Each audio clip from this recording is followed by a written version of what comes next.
kwaniriza nnyo ku mukutu ogwa Babi Television Uganda era nenkwebaza okubanga otambulira wamu naffe yonna gy'osinzira okubanga otugoberera. Toyama okubanga tukutuusaako amawulire gonna gagenda maaso mu ggwanga lyattu erya Uganda kasita gaba gankyukakyuka, era tweyama okubanga tugakutuusaako mu mbeera yonna gy'osinzira okubanga ogoberera omukutu guno. Nkwebaza gwe yasubscribinga, webale kubanga otambula wamu naffe. Manyi nti amawulire gonna ogafuna mu ngeri emu oba endala. Mukaddeko akeddembe k'osobodde okubanga oyisaamu k'eggaali wano ku mukutu ogwa Babi Television Uganda n'osobola okubanga omanya biki ebibadde gy'otasobodde kubanga obeera. Ffe tubaawo okubanga tubikutuusaako. Watannaba okubanga osubscribinga, nsabye okwate ku kigambo subscribe, okwate ku kigambo subscribe ekyo subscribinge ku mukutu guno ogwa Babi Television Uganda, era bw'omaliriza nyamba okwate ku kide ekyo oteekemu all. Wano nno ojja kuba tosubwa nsonga yonna amawulire gonna ge tuba tutadde wano ku mukutu ogwa Babi Television Uganda.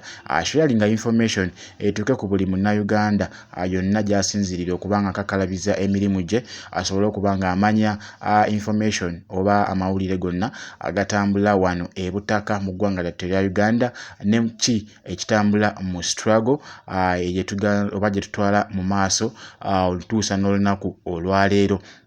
Webukeredde olunaku olwaleero ng'eggwanga lya America lyevuddeyo ne lyesobola ne litegeeza eggwanga nti essaawa yonna naffe twanditeeka envumbo ku Speaker wa Parliament Anita Among, era bano abasinziridde ku biwandiiko ebyafulumizibwa eggwanga lya Bungereza nga kw'ossa n'eggwanga lya Dubai nga litaddeko Speaker Parliament ne baminisita ba Museveni 5 bwe babateekako envumbo, era ne basalawo ne bagamba nti nedda, ensonga eyo naffe tugenda kubanga tugitunulamu tusobole okubanga naffe taking action oba tubaako ne kye tukola kwabo bannabyabufuzi abasusse okubanga balya enguzi mu gavumenti ya Museveni. Era jjukira nti eggwanga lya America alyateeka dda envumbo ku baminisita ba Museveni abamu, era nga ne bano abasatu okuli Speaker wa Parliament Anita Among, Nandutu ne Agnes Nandutu nga kossa ne mukyala Mary Goretti Kitutu.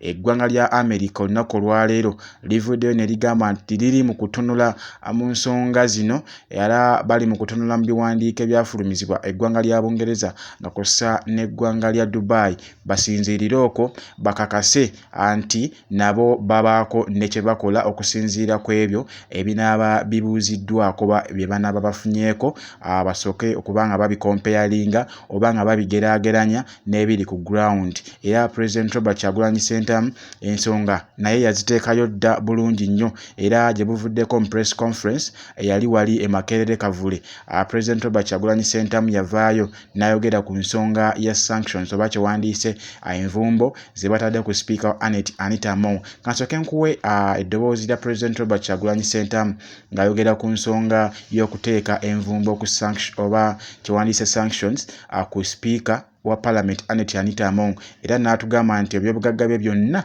byakwatiddwa, era President Robert Kyagulanyi Ssentamu n'atusuubiza oba n'asuubiza ne bannayuganda bonna nti singa ajja mu buyinza ebyobugagga bino byakuddizibwa eri eggwanga lyattu erya Uganda, era bigenda kubanga bibirongingibwa oba nga birwaningibwa bannayuganda, ate nga ssente zivaamu zijja wano mu ggwanga lyattu erya Uganda lisobola okuyambako otambuza emirimu, naddala okuteeka amalwaliro eddagala mu malwaliro nga kussa n'okukyusa ebyensoma mu ggwanga n'embeera abantu gye bawangaalira nga kossa n'okukola enguudo. Bingi nnyo byayogera ku nsonga eno, era kambikuwe osobole okubanga obifuna. Wabula gwatannaba kubanga osubscribinga kikole, kwata ku kigambo subscribinge ku mukutu guno ogwa Babi Television Uganda. Bw'omaliriza kwata ku kide ekyo oba notification bell osobole okubanga oteekamu all. Wano nno ojja kuba tosubwa nsonga yonna amawulire gonna ge tuteekayo wano ku mukutu ogwa Babi Television Uganda. Katufune ensonga za President Robert Kyagulanyi Ssentamu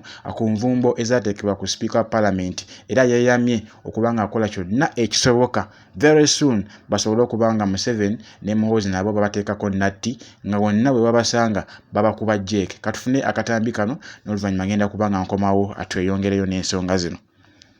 Mwena mwalabye nti Anita Among kaakati takyasobola kuyita London, ebyobugagga by'alina e London, ebizimbe by'alina e London, bizinesi z'alina e London kati zonna potea. zonna mpambe era bwe tugira mu buyinza zifuuka za Uganda. Anita Amongo n'abantu be tebakkirizibwa kati kulinnya Bungereza.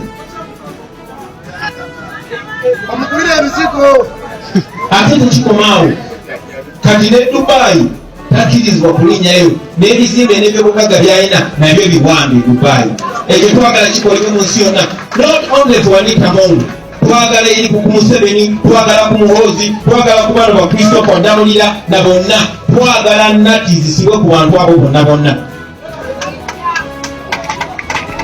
Museveni, Anita Amongo ne banne bwe baali bagenda e London ne wa okubba nga babba ssente zaffe z'omuwa omusolo ne basobola zizikola bizinesi wano kuba tujja bategera. Bwe baali bagenda e London ne Buwarabu okukolayo zi bizinesi n'okulayo ebizimbe, tebaagamba nti ezo nsi z'abali baalisiraga. Munfuna bulungi. Bwe baba batunda ensi yaffe mu bazungu, mu Bachina n'abalala bakozesa ebigambo birala. Bwe tugendayo ate bali ne batya nnyo nga balaba ate ffe tunyumye nnyo n'oluzungu twogera bulungi. Nabagamba abagenze mu nsi abali b'ensi yaffe.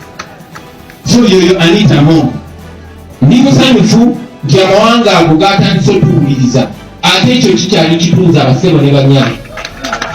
Njagala lumere confident ti bano abantu abatunyigiriza tuyinza okuba nga ekkooti za wano tezirina kyamaanyi kyezibakozeeko, kuba tusobola kuloopa Anita Amongo amenya amateeka nga bwayagala, tusobola kuloopa Muhoozi, tusobola kuloopa Ndamulira n'abo abatemu bonna, naye Uganda is part of the international community.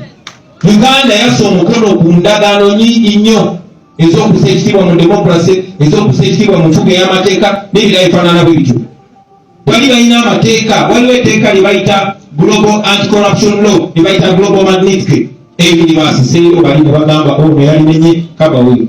Ebyo nno bibadde ebigambo bya President Robert Kyagulanyi Ssentamu bye yayogedde mu lukuŋŋaana lwa bannamawulire oba kyewandiise okuŋŋaana wali ku kibiina oba ku kitebe ky'ekibiina kya National Unity Platform we babadde nga aktaanya ensonga ez'enjawulo ze bazzaako oba ze bagenda mu maaso n'okuba nga bakolako mu ngeri emu oba endala okusobola okuba nga bateeka essuubi mu bantu anti struggle ssaawa yonna ejja kuba nga egguka. Bubadde bubaka bwa President Robert Kyagulanyi Ssentamu ku nsonga z'envumbo ezateebwa ku Speaker wa Parliament Anita Amongo.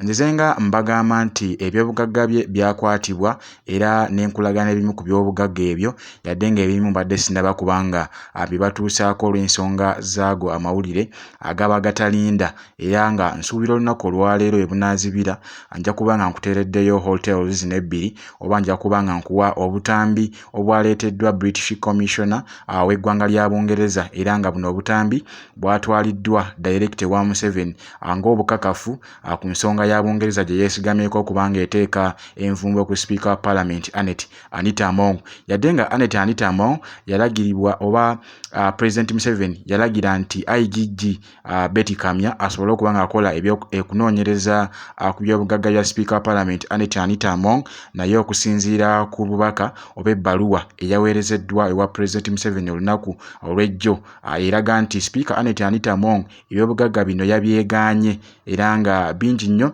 ebigenda okuba nga bituukawo mu nsonga eno, era IGG yasabye President ategeeze nga ateeke eggwanga lya Bungereza ku nninga oluvannyuma lw'okuvaayo okwogera amawulire amakyamu ku Speaker wa Parliament y'eggwanga lyattu erya Uganda. Ebisingako kaawo anja kubanga nzija nabyo mbikutegeeze wano ku mukutu ogwa Baby Television Uganda. Gwe kyolina okukola kintu kimu kwekuumira ku mukutu na kusubscribinga bw'otannaba kubanga okikola, wabula sharinga information esobole okubanga etuuka ku buli munnayuganda yonna gy'asinzirira okubanga agoberera ensonga ezigenda maaso mu ggwanga lyattu erya Uganda. Bingi nnyo bengenda okubanga mbatuusako olunaku olwaleero nga bwe nkutegeezezzaako nti ngenda kubanga nkuwa vidiyo ezaweereddwa Museveni okuviira ddala mu ggwanga lya Bungereza, ng'era vidiyo zino zirimu mansions eza Speaker wa Parliament Anita Amongo. Bingi nnyo era ne President Robert Kyagulanyi Ssentamu olunaku olwaleero avuddeyo n'ayendoosinga